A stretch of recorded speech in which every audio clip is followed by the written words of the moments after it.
Bienvenue sur le podcast Murmuréquin. Moi c'est Audrey et je suis convaincue que pour avancer ensemble vers un monde meilleur pour nos amis les chevaux, la clé est d'apporter à chaque propriétaire de cheval une compréhension et une connaissance solide de son compagnon à crinière. Bien évidemment, il est impensable de laisser les humains sur le bord de la route du bien-être. Ta santé émotionnelle est donc également abordée dans ce podcast. Et tous ces sujets sont baignés de bienveillance et de bonne humeur avec une touche d'humour. Tous les vendredis, tu retrouves donc une alternance d'épisodes enregistrés par moi sur des sujets variés autour des soins aux chevaux, ainsi que des interviews de propriétaires de chevaux inspirants pour t'aider sur ton chemin d'humaine de cheval exceptionnel. Je te souhaite une bonne écoute de cet épisode. Bonjour à toutes et bienvenue dans ce nouvel épisode du podcast Murmuréquin.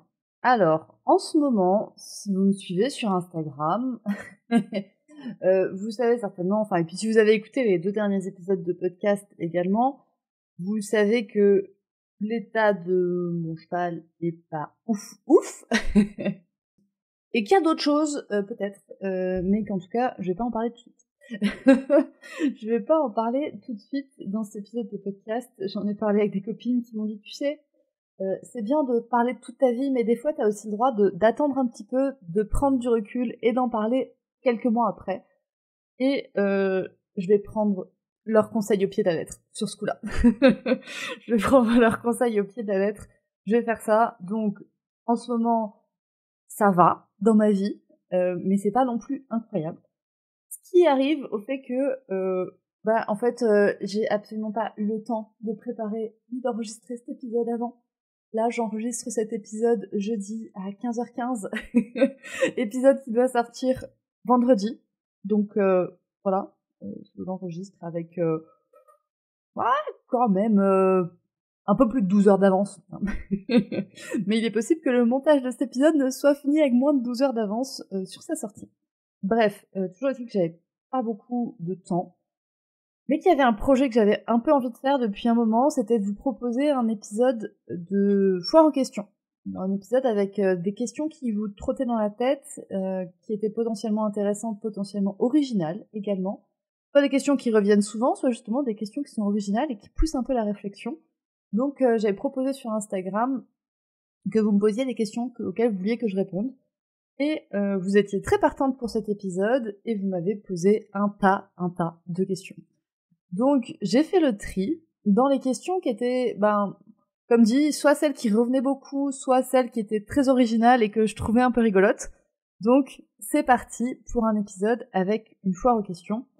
On va parler grosso modo de rêve équestre, de regret équestre, d'acheter son cheval, de revendre son cheval, du podcast, des épisodes que j'ai préférés, un petit peu de l'état de Whisper, et on va aussi un peu parler de Triga. Voilà pour un programme très hétéroclite pour cet épisode de podcast, mais c'est un peu l'idée aussi que je me fais de ma vie et que je me fais de votre vie. C'est qu'il y a des fois, on n'a juste pas le temps. Et ça fait du bien de parler de certaines choses plus légères. Donc c'est ce qu'on va faire aujourd'hui. La première question que j'ai eu envie de traiter, j'ai eu envie de la traiter parce qu'en fait elle est en lien avec l'épisode précédent, avec l'épisode 151, où je vous raconte que je colle des semelles à mon cheval. Et la question qui a été posée par une de mes abonnées, c'est: Whisper a des petits pieds. Est-ce que le déferrage a changé quelque chose à ses pieds? Ma réponse va être non. Je vais la moduler un petit peu, c'est-à-dire que quand j'ai fait déferrer Whisper, j'ai pas mesuré ses pieds. On s'entend, j'ai pas mesuré ses pieds. La raison qui me fait dire ses pieds n'ont pas changé, c'est que en fait sa locomotion n'a pas tellement évolué avant et après déferrage, et que en fait 1 an après déferrage, je lui ai acheté ses premières hipposandales. En fait, il a été déferré, mais c'est le même maréchal qui s'en est occupé pendant l'année suivant son déferrage, c'est le même maréchal que celui qui le ferrait. Donc en fait, il n'y a pas eu trop de changements sur le parage qu'il faisait, juste il mettait pas de fer. Et en fait, 1 an après, donc il y a eu un changement de parage, et j'ai acheté des hipposandales à Whisper. Ces hipposandales que j'ai achetées il y a maintenant 7 ans, 8 ans, oh la vache, ça fait 8 ans que j'ai les hipposandales de Whisper. Elles lui vont toujours, nickel, incroyable, génial. Donc ça fait 8 ans que Whisper n'a pas changé radicalement de taille de pied. Et je pense que c'est normal parce qu'en fait, il a été déféré à 7 ans, c'est ça. Et en fait, c'est le moment où les cartilages ont fini de se former et ces cartilages sont en partie ossifiés. Donc à partir de là, ces cartilages ongulaires sont en partie ossifiés. Donc à partir de là, en fait, son pied ne pourra plus s'agrandir énormément. Je vais pas pouvoir gagner 3 cm sur les pieds de Whisper. Par contre, c'est ce que j'expliquais dans l'épisode 151, il y a une très belle amélioration de l'arrière de son pied depuis que je colle des semelles. Mais on reviendra peut-être sur le sujet des semelles d'ici quelques mois. Une deuxième question que je trouve intéressante et qui est en fait en lien avec le sujet des pieds, c'est la structure équestre de mes rêves.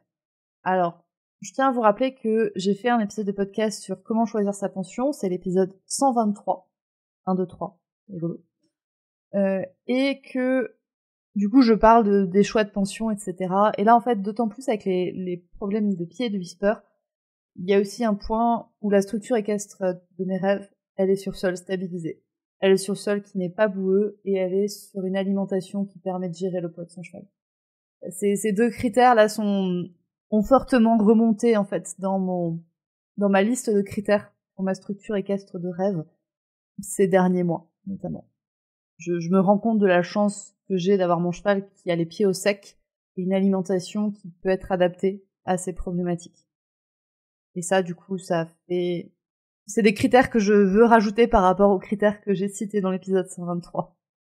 Et j'en parlais encore justement ce matin avec une copine qui me demandait qu'est-ce que je ferais pour améliorer encore la situation de Whisper. Moi, ce que j'adorerais, c'est qu'il ait un abri qui puisse accéder à un abri individuel s'il en a envie. Un peu comme un box avec une chatière. Et vous savez, les chatières électriques électroniques où il y a que le chat de la maison qui peut rentrer. Moi, j'aimerais bien que Whisper, il ait ça pour son box, qu'il ait un collier où il est lui seul qui puisse rentrer dans ce box et qu'il puisse y rentrer quand il veut. Donc ça, on est vraiment sur l'idée des rêves, quoi. Et justement, il y a une question qui m'a été posée sur quel est mon rêve équestre. Et je vous avoue que mon rêve équestre, personnellement, j'en ai plus vraiment. Je n'en ai plus vraiment. J'ai eu longtemps le rêve d'avoir mon cheval derrière chez moi. Je pense que je l'ai encore, mais qu'il est beaucoup moins fort. Il est beaucoup moins fort. Je me rends compte avec 2 années et demie d'autogestion des implications que ça demande, etc. Donc ce rêve est un poil moins fort. Je suis moins dans une situation de douleur aussi par rapport aux pensions de Whisper, et je suis moins dans une situation j'ai besoin là de gérer entièrement mon cheval parce que c'est quelque chose que je fais. Donc ce rêve équestre, c'est un petit peu estompé. Et là, j'avoue que j'en ai pas des masses, des rêves équestres. J'ai pas ces rêves de galoper sur la plage avec mon cheval, j'ai pas ce rêve de m'acheter un cheval, qui peut être un rêve, en fait, justement, de beaucoup de personnes aussi. Non, je crois que j'ai juste envie d'avoir... mon rêve équestre, ce serait d'avoir un cheval en bonne santé, j'avoue. et en parlant de ça, justement, tout est un peu... je suis bien imbibée dans les problèmes de Whisper en ce moment. Vraiment bien imbibée dans ces problèmes. Et ce qui fait que, la question suivante que j'avais sélectionnée, qui était, après le rêve équestre, quel est ton regret équestre? Là, honnêtement, mon putain de regret, c'est que Whisper ait été ferré à partir de 2 ans. C'est que Whisper ait été ferré et que son ancien propriétaire n'avait pas les connaissances ou les compétences pour savoir gérer ses pieds et pour savoir comment développer des pieds en bonne santé. Et son naisseur non plus, je pense que le naisseur a pas fait gaffe à la santé des pieds de son cheval quand il a choisi les 2 parents, vous voyez. Et ça, du coup, c'est un regret, c'est vraiment le gros regret là que j'ai, mais qui est de ces 3 derniers jours, on va dire. c'est bien le regret que j'ai. Que la santé des pieds de Whisper n'ait pas été prise en charge rapidement. Et puis tout à l'heure, je vous disais que certaines avaient le rêve équestre d'être propriétaires de leur cheval. Donc c'est une des questions que j'ai eues aussi. Quel serait le premier conseil que je donnerais à une propriétaire de cheval? Et là, le premier conseil que je donnerais à une propriétaire de cheval, une propriétaire qui vient de s'acheter son cheval ou qui veut s'acheter son cheval, j'ai pas réussi à trouver, j'ai tout de suite trouvé le premier conseil que je donnerais, c'est va écouter le podcast du Journal d'Iggy. Voilà. Va écouter tous les épisodes du podcast du Journal d'Iggy, ça va vraiment t'apporter beaucoup de choses. Et en fait, Fanny, donc du journal d'Iggy, vous donne vraiment tous les conseils qui sont nécessaires pour acheter son premier cheval. Donc vraiment, voilà. Si vous avez l'intention d'acheter votre cheval ou si vous venez d'acheter votre cheval et que vous êtes dans votre première année de propriétaire, on va dire, d'aller écouter le podcast du journal d'Iggy. Et je pense que du coup, mon deuxième conseil, ce serait de trouver quelqu'un qui a les mêmes valeurs que nous, quelqu'un qu'on admire, on va dire, quelqu'un dont on admire, on va dire, les pratiques, quelqu'un dont on aimerait se rapprocher, de ses pratiques, c'est d'aller voir cette personne et pour le coup de lui demander peut-être une liste de lecture, une liste d'écoute, une liste de vidéos YouTube, justement une liste de ressources à avoir et d'aller penser cette liste de ressources. Ce serait ça, mon conseil. En parlant d'achat de chevaux, il y a une personne qui m'a demandé est-ce que tu as déjà pensé à t'acheter un second cheval pour pouvoir faire d'autres choses qu'avec Whisper, pour pouvoir peut-être monter plus, etc. Question très très légitime, mais je pense que cette auditrice est arrivée en début d'année 2024. Parce que, en fait, j'ai aussi fait un épisode de podcast sur le sujet, c'est l'épisode 125. J'ai eu 2 chevaux. J'ai eu Alpha. J'ai eu Alpha qui a été mon second cheval, en fait. Et que j'ai revendu au mois d'octobre 2023. Et donc, du coup, je vous explique, en fait, comment s'est passée la vente d'Alpha, pourquoi je l'ai vendu, etc. Donc, tout ça, c'est expliqué dans l'épisode 125. Et je pense que la question peut être aussi légitime, genre actuellement. Est-ce que en fait j'ai changé d'avis sur le fait d'avoir un cheval? Est-ce que justement le fait que Whisper soit pas très bien en ce moment, ça me donne envie d'avoir un autre cheval? Non, non, non. Et il y a une raison à ça, c'est que je sais que financièrement il va falloir que je mette beaucoup d'argent chez Whisper. Je sais qu'il va falloir que j'en mette beaucoup. J'en ai conscience, j'en parle aussi dans l'épisode 125. J'en ai conscience et du coup non, parce que pour prendre bien soin de Whisper, enfin là j'ai pas les moyens financiers de prendre soin correctement de 2 chevaux, dont un cheval qui a beaucoup de pathologies. Sans compter que j'ai Whisper, j'ai Triga, et j'ai moi à m'occuper. On est déjà bien assez à s'occuper à devoir s'occuper de moi, enfin de nous, on va dire, de nous 3. Enfin, je suis déjà bien assez à devoir s'occuper de nous 3. Et justement, ça a été une question qui m'a été posée 3 fois, et que je trouvais très intéressante. C'est, quelle est la relation entre Whisper et Triga? C'est une question ultra intéressante. Je suis très curieuse de savoir qu'est-ce qui vous a amené à poser cette question.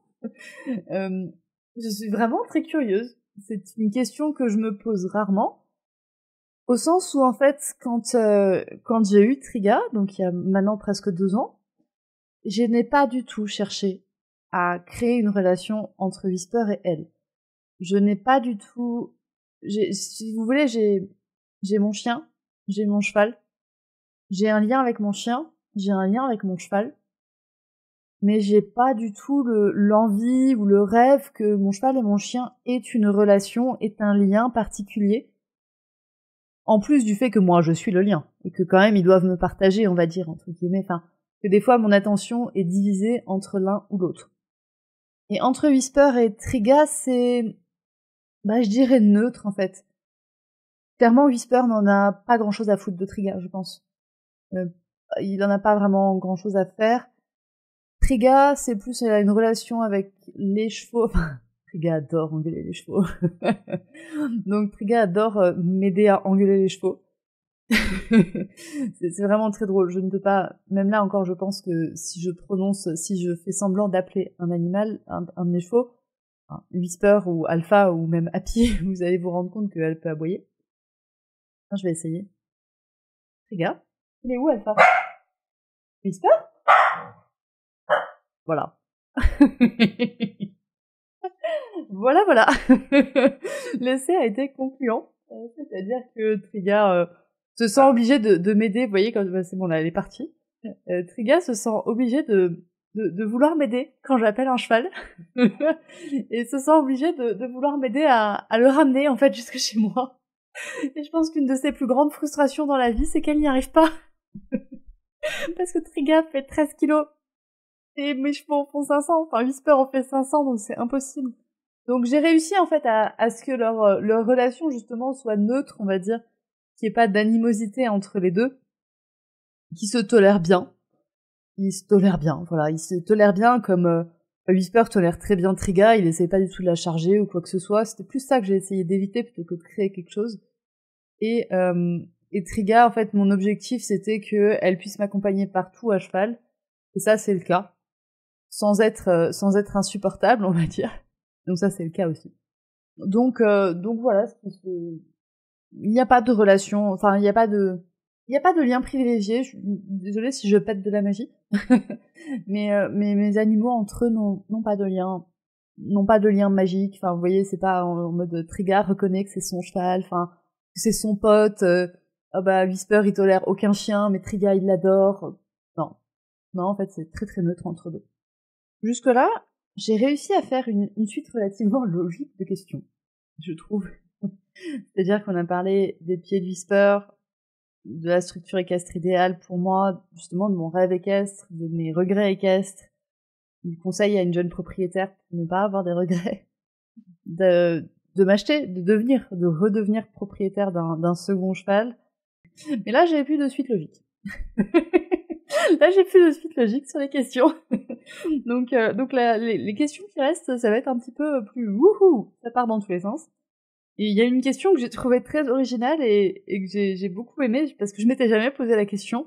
C'est quel est mon épisode de podcast préféré? Bah, je sais pas. Je les aime tous. C'est tous mes petits-enfants. Non, je ne sais pas. Alors, en ce moment, il y a un épisode de podcast qui me chiffonne plus que les autres, que j'aime moins que les autres. C'est mon épisode 0. Parce que mon épisode 0 a été enregistré il y a maintenant 3 ans. Enfin, presque 3 ans. Et en fait, c'est pas l'épisode le plus réussi, enfin, c'est l'épisode le plus raté, en fait, de mon podcast, parce que c'est le premier que j'ai enregistré, j'étais stressée, etc. Je savais pas vraiment où j'allais avec le podcast, donc c'est un épisode qui a pas trop de sens. Et pourtant, les gens, quand ils commencent le podcast, ils commencent par l'épisode 0. Systématiquement. Je sais pas, les auditeurs de podcast, vous m'expliquez pourquoi vous êtes persuadés que c'est une série Netflix que je vous fais, et qu'il y a une suite des épisodes, et qu'il faut commencer par l'épisode 0, et puis le 1, et puis le 2, etc., jusqu'à arriver au 150. Donc vous m'expliquez, je comprends pas. Donc c'est peut-être, si je peux commencer par mon épisode le moins préféré, ce serait le 0. Et ensuite, mes épisodes préférés, j'en ai sorti 4. Vous allez voir que justement dans les numéros, c'est des épisodes récents. Enfin, c'est des épisodes plutôt récents qui datent d'il y a 1 an maximum. Le premier épisode que j'aime beaucoup et que je sais que vous aimez beaucoup aussi, c'est l'épisode 101, qui est comment travailler un cheval avec de multiples pathologies. Et je l'aime vraiment beaucoup celui-là parce que c'est un sujet qui me tient à cœur. Comment on fait en fait pour travailler son cheval, enfin faire bouger son cheval quand ça va pas bien, quand c'est pas ouf, quand il y a un risque, quand c'est vraiment un épisode c'est vraiment un sujet qui me tient à cœur. C'est vraiment un sujet qui me tient à cœur. Et ensuite, il y a eu 2 épisodes que j'ai fait assez consécutivement, c'est l'épisode 114 et 116. L'épisode 114, c'est de trouver son équilibre en tant que propriétaire. Et ça rejoint un peu l'épisode 101 sur comment travailler un cheval avec de multiples pathologies. 114, c'est comment trouver son équilibre de propriétaire. Et si c'est le deuxième qui vient sur ma liste, c'est aussi parce que c'est un sujet qui est ultra important pour moi, il faudrait que je fasse plus d'épisodes sur le sujet. C'est que pour moi, le bien-être humain est tout aussi important que le bien-être équin. Ça peut être dur à entendre pour certaines personnes, mais il y a très très très très peu de cas, je vais pas dire jamais, où je place le bien-être animal avant le bien-être humain. Vraiment. Pour moi, il y a vraiment pas de situation qui nécessite en fait, notamment pas de situation auquel je suis confrontée, en tout cas de manière régulière dans ma communauté. Peut-être parce que j'ai une communauté incroyable, mais en fait, vraiment, en aucun cas, je dirais en fait, sacrifie-toi pour ton cheval. En aucun cas, je dirais, fais passer ton cheval avant toi. En aucun cas, je n'arriverai à faire... En fait, je n'arrive pas à faire passer le bien-être d'un cheval avant le bien-être d'un humain. Vraiment, j'y arrive pas. C'est pas possible pour moi. C'est indissociable, en fait, pour moi. C'est indissociable pour moi. On peut pas dire qu'on fait du bien-être équin sans faire du bien-être humain, sans prendre en compte l'humain, il y a très peu de situations qui justifient pour moi que on fasse passer un animal avant un humain.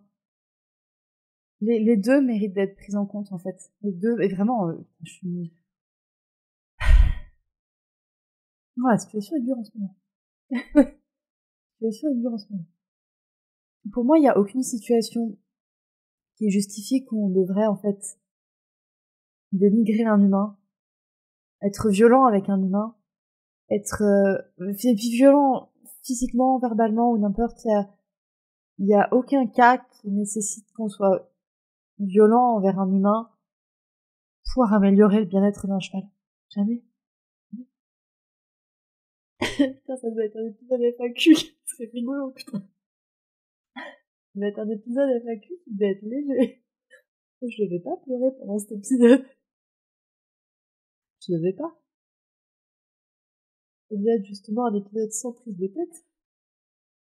Mais c'est vraiment deux sujets qui me tiennent tellement à cœur, en fait. Le fait qu'il y a des fois, en fait, l'humain n'a pas le choix. Il y a des fois, l'humain a besoin de temps. L'humain a besoin de temps. Et dans tous les cas, le bien-être du cheval va passer par le bien-être humain. On ne peut pas dire, on ne peut pas être violent avec un humain pour permettre le bien-être de quelqu'un. Vraiment, jamais. Jamais. Il y a encore 2 épisodes de podcast que j'adore. Je vais y revenir. Je vais y revenir juste après, mais du coup, je vais faire les 2 questions qui me restent. Je pensais qu'il y aurait pas de transition, mais du coup, il y en a une. Il y en a une. Question suivante, c'est comment ça va? Bon bah voilà, pas ouf. Pas ouf, mais ce que je vous disais au début, je vais prendre un peu de temps. Je vais ne pas réagir à chaud. Et puis on verra. Voilà. Je vais pas réagir à chaud, et puis j'y réagirai peut-être plus tard. Et du coup, la question suivante, en fait, c'est les réseaux sociaux versus la réalité du monde entrepreneurial équestre. Et en fait, je pense que c'est un sujet qui me tient vraiment à cœur. Comme je vous l'ai dit, c'est très bien d'aller vers le bien-être équin. C'est génial, vraiment, d'aller vers le bien-être équin. Continuons d'aller vers le bien-être équin. Mais dans la réalité entrepreneuriale équestre, n'oubliez pas qu'en fait, le bien-être humain compte aussi. Le bien-être humain compte aussi. Et ça peut être quelque chose qu'on voit pas sur les réseaux sociaux. Il y a plein de choses qu'on voit pas sur les réseaux sociaux. Il y a plein de choses, comme même là, moi, je vous cache des choses, en fait, volontairement. Je vous cache certaines choses volontairement, parce que je suis pas prête à en parler, parce que comme je viens de vous dire, j'ai pas envie d'en parler à chaud, j'ai pas envie de m'énerver à chaud, dire des choses que peut-être je regretterais, justement, professionnellement plus tard. J'essaye d'être la plus transparente possible. Enfin voilà, vous avez bien compris que depuis début avril, Whisper boîte, quoi. Vous avez bien compris ça. Mais tout le monde ne l'est pas aussi transparent. Et je trouve que des fois, on se rend compte, en fait, que les personnes, soit qui se veulent dans le bien-être équin, ne prennent pas tant soin de ça que ça de leurs chevaux. Peut-être pour X ou Y raison. Et je pense que des fois, on se rend pas compte aussi que les personnes qui se disent dans le bien-être équin se rendent pas compte de la violence humaine qu'elles propagent. Donc c'est peut-être les petits points d'attention que je mets maintenant, c'est que oui, on sait qu'en effet, faut se méfier des images derrière les réseaux sociaux, on sait qu'il y a des cavaliers qui montent en cordelette, mais en fait, derrière, font du roll-court, quoi. On le sait. Mais il y a aussi des personnes qui vont prôner le bien-être équin en oubliant le bien-être humain. Donc ouais, il y a une différence entre les réseaux sociaux et la réalité du monde entrepreneurial équestre. La réalité des professionnels équestres, oui, il y a des différences. Ah ouais, il y a vraiment des différences. Et c'est dur en fait, parce que c'est dur de les trouver déjà. Hein. C'est très dur de les trouver. Et c'est très dur de s'en rendre compte. Enfin, c'est très dur en fait. Le moment où on s'en rend compte, c'est très dur. Dans tous les cas, en fait, essayez-vous d'être bien. Et de pas vous juger si maintenant vous vous rendez compte, j'en sais rien, que votre monitrice, que votre coach, en fait, elle a été violente avec votre cheval ou violente avec vous, ne vous jugez pas sur le sujet-là. Essayez de se dire, bah ok, j'ai fait une erreur, et je passe à la suite. J'accepte, en fait, les erreurs. Je suis pas une personne parfaite, et je suis même pas une personne exigeante avec moi-même ou avec les autres. Je passe énormément de choses aux personnes, et je passe énormément de choses aux chevaux, et je passe énormément de choses à moi-même. Je suis pas une personne exigeante avec moi-même, vous voyez. Il y a des situations dans lesquelles je vais être exigeante. Il y a des situations où je vais être terriblement laxiste. Je le sais. Des situations où je vais être terriblement laxiste. En général, je sais pourquoi. En général, je sais pourquoi je suis laxiste sur certaines situations. Et c'est ok, en fait, pour moi. C'est très ok pour moi de me dire, ok, en fait, je m'en fous. Je vais pas être parfaite, je vais pas être exigeante, là. Voilà. Je vais pas l'être. Il y a des situations où je le suis. Il y a beaucoup plus de situations où je ne le suis pas, que de situations où je le suis. Voilà, je m'égare. Je m'égare. Bref. Reprenons un petit peu, là vous avez eu un aperçu justement de Audrey sans les réseaux sociaux, de ce qui se passe dans la tête d'Audrey, de Audrey qui se met à parler d'elle à la troisième personne. C'est bien, ça permet de dissocier un petit peu. De Audrey qui fait de l'humour sur des trucs qu'il faudrait pas faire de l'humour. C'est un de mes mécanismes de gestion du stress, de faire de l'humour au moment où il faudrait pas. Bref. Revenons à nos petits moutons. Comment je vais finir cet épisode? Bah, du coup, je vous dois encore deux de mes épisodes préférés de podcast. Il y en a un, c'est l'épisode 116, c'est Biomécanique is the new ethology. Et justement, j'aime bien ça aussi, parce que c'est, des fois, dans le milieu professionnel équin, enfin, dans le milieu du bien-être équin, on a des modes. On a des modes qui sont appréciés, et donc, on s'empare de ces modes. On s'empare, comme dit, du consentement, on s'empare du respect du cheval, on s'empare du respect de l'humain, on s'empare de tout ça, et on se rend compte qu'il y a rien derrière. Il y a rien derrière, que c'est juste un effet de mode. Et cet épisode, justement, était sur la biomécanique et l'éthologie, parce que, sur les modes, en fait, sur les effets de mode dans le milieu équestre. Et le dernier épisode que j'ai beaucoup aimé, mais pour une toute autre raison, c'est l'épisode 143, qui était la table ronde autour de la gestion de l'aménagement de prairies, de l'aménagement de pensions, etc. Et celui-là, je l'ai beaucoup aimé parce que c'est quand même le seul épisode que j'ai fait avec 13 personnes. Donc c'est une toute autre raison qui fait que je l'aime beaucoup, cet épisode. C'est le fait qu'il soit unique. C'est vraiment le seul épisode que j'ai fait et certainement que je ferai jamais, comme ça. Dire rassembler 13 personnes qui donnent chacune un conseil sur un sujet. Si, il y a un autre truc qui s'en rapproche, c'est la cavalcade, et c'est peut-être pour ça que j'aime cet épisode 143 de la table ronde, parce qu'il ressemble beaucoup à la cavalcade, en fait. Il ressemble beaucoup au projet de la cavalcade. Je vous mets le lien de la cavalcade en description. Je dois dire que si vous tapez cavalcade murmure animal sur internet, vous allez tomber aussi sur la page du site internet. Et c'est le projet que j'aime, c'est le projet de rassembler 12 professionnels autour d'un seul thème. Et des professionnels, justement, que j'ai sélectionnés parce qu'elles ont des valeurs proches des miennes. Des valeurs, justement, d'écoute du cheval, d'écoute de l'humain, et des valeurs de travail différents du cheval, des valeurs de vouloir sortir du moule, et une volonté surtout de vouloir accompagner les personnes qui sont sorties de ce moule. Je sais que c'est très dur, c'est pas le moment où on se dit, en fait, je vais quitter les disciplines de la FFE, je vais quitter les standards de la FFE. C'est ce moment-là qui est le plus dur. C'est pas le moment où on choisit de le faire, c'est le moment juste après, pour moi, qui est le plus dur. C'est le moment où on se dit, ok, je sais ce que je veux plus. Et là, je sais pas du tout ce que je veux. Et c'est dur, en fait, de réussir à construire ce qu'on veut. Et moi, c'est ce que je veux, en fait, avec ce podcast, c'est de vous aider à construire ce que vous voulez, à réfléchir, à savoir ce que vous voulez, à savoir ce qui est bon pour vous, ce qui est bon pour votre cheval. Et c'est tout le but de ce podcast, et c'est tout le but de la cavalcade, de vous aider à réfléchir. Donc ça va faire un bon petit mot de la fin, je pense. Ouais, il y avait encore une question sur comment est l'état du Whisper en ce moment, et notamment comment je gère la charge mentale. Bah, vous avez eu un extrait, je gère pas. Si, je gère certaines choses, mais il y a des choses que je gère pas du tout. Mais si vous voulez que j'évite de repleurer sur cet épisode de podcast, Je vais me limiter à pleurer une fois par épisode. Je vais essayer de me tenir à ça. Donc du coup, je vais pas en parler. Et je pense qu'en fait, ce sera un épisode qui sera très intéressant à faire. Je me le note. Comment gérer la charge mentale d'un cheval qui est malade, qui va pas bien là en ce moment. Donc je me le note et je vous le ferai plus tard. Je vous le ferai plus tard. Justement quand j'aurai le cerveau un peu moins embrouillé sur le sujet, où j'aurai encore consolidé, parce que ma charge mentale, j'ai quand même appris à la gérer. Enfin, ça fait maintenant 13 ans que je côtoie Whisper. Il y a un peu de background sur comment gérer la charge mentale quand on a un cheval qui a des pétos. Mais je vais encore un peu prendre le temps de peaufiner encore un peu le truc pour vous en reparler. Merci d'être resté jusqu'au bout de cet épisode. C'était pas facile. C'était pas facile.